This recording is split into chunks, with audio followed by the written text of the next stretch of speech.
Muli raw naka-score si Jericho Rosales kay Catherine Bernardo matapos ngang maispatan na muling magkasama ang dalawa nitong Miyerkules. May pa-surprise sa post sa birthday dinner kasi si Catherine Bernardo at Piolo Pascual para sa kanilang handler.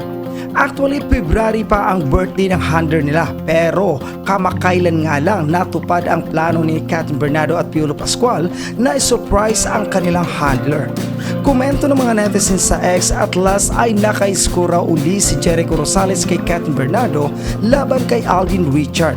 Inassume kasi ng mga fans na masugid na manliligaw ni Catherine ang dalawang aktor at mistulang may scoreboard pa ang mga fans. Sila ang nag-record ng points daw ng dalawa.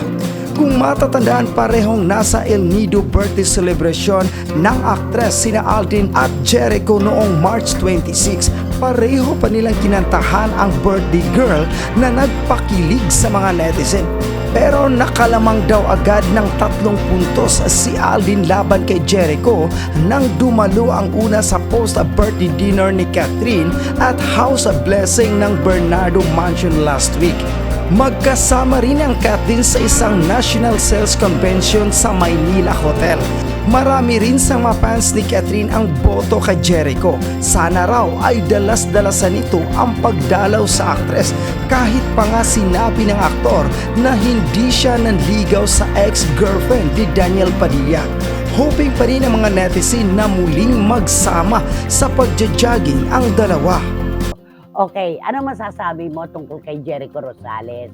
Naku, eto na, nagsalita na rin. Tinudukan na rin ng mga kumakalat na merong na pinupormahan niya si Catherine Bernardo. Romel, sandali lang ha. Reba, pakitawag si Gemma, nahulog yung cellphone ko sa gilid.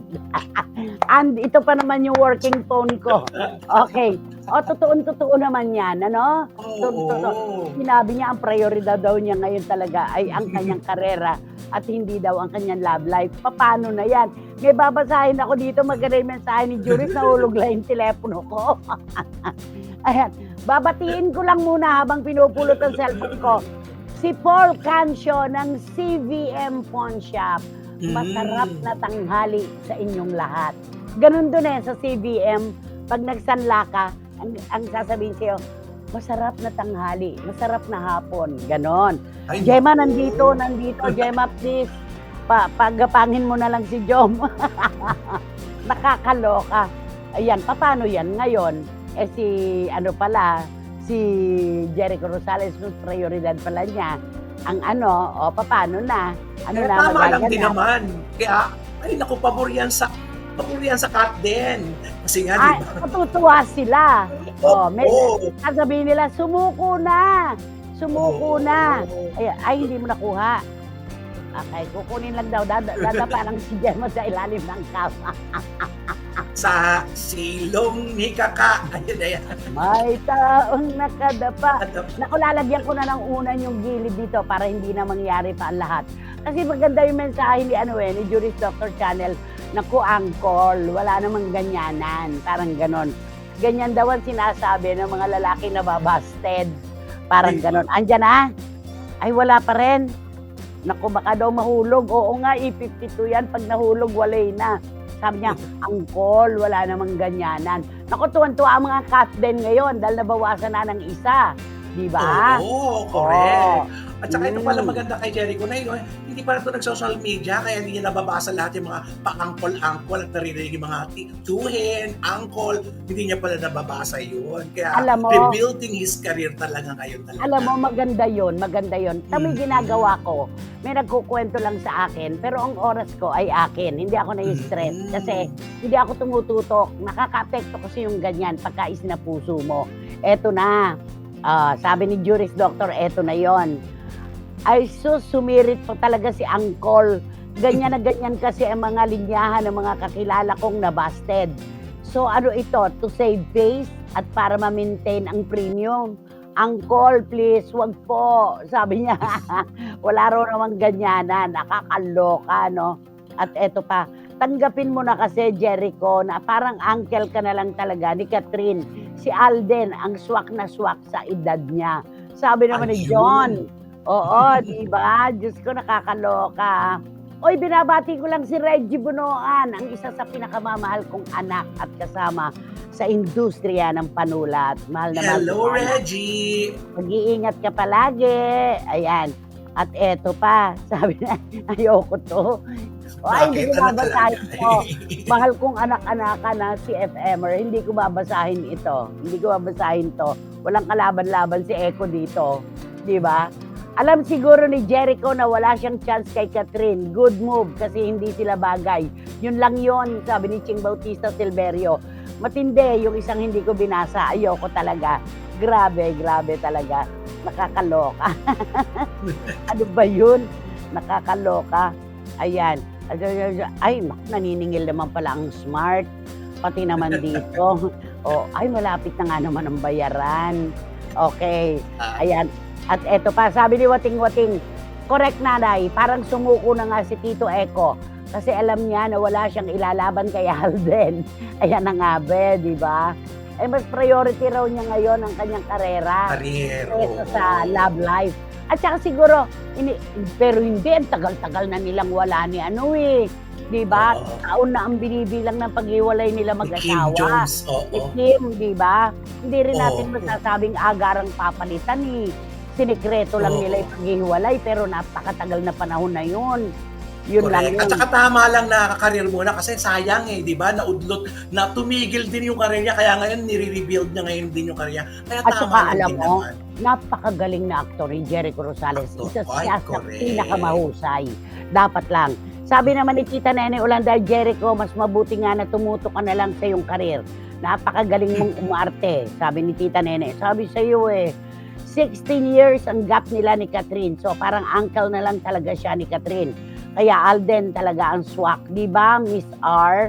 Mamaya may SNN po tayo. Oo nga!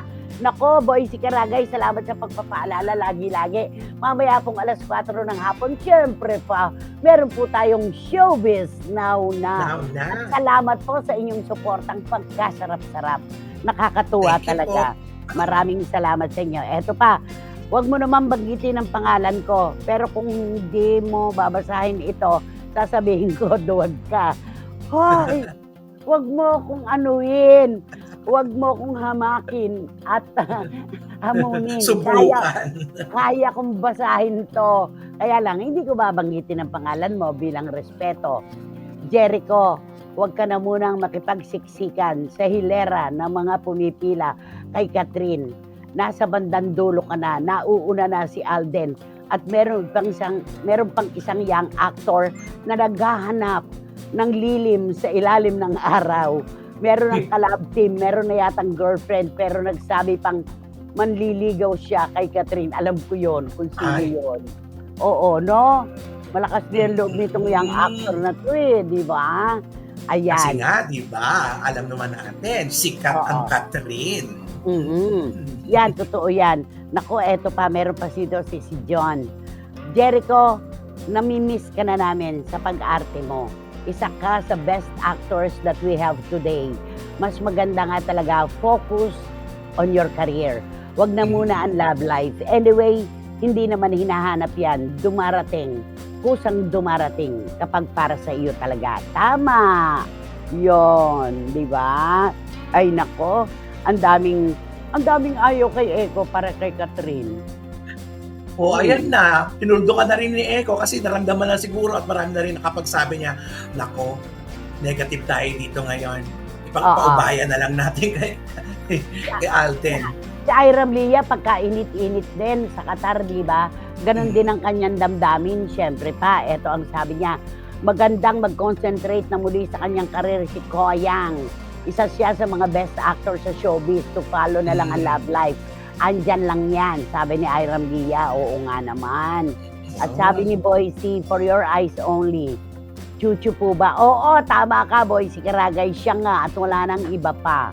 Ayan. At sabi naman ni Eddie Letada, yung collab team po ba ni Chuchu, yung gusto pang tumikit kay Catherine? Oo, Eddie Letada, ang gagaling nyo. Alam mo, wala nang maililihim sa inyo talaga. Ang gagaling naman si FMers, no? Ang bibilis. Totoo yan. O, kilala ko kung sino yung young actor na gustong manligaw kay Catherine. Sorry na lang. Naunahan ka na. sobrang naunahan ka na. Naku nanay, sabi ni Lulu Malig, basta ako po kay Alden lang ako, basta boto ako para kay Catherine.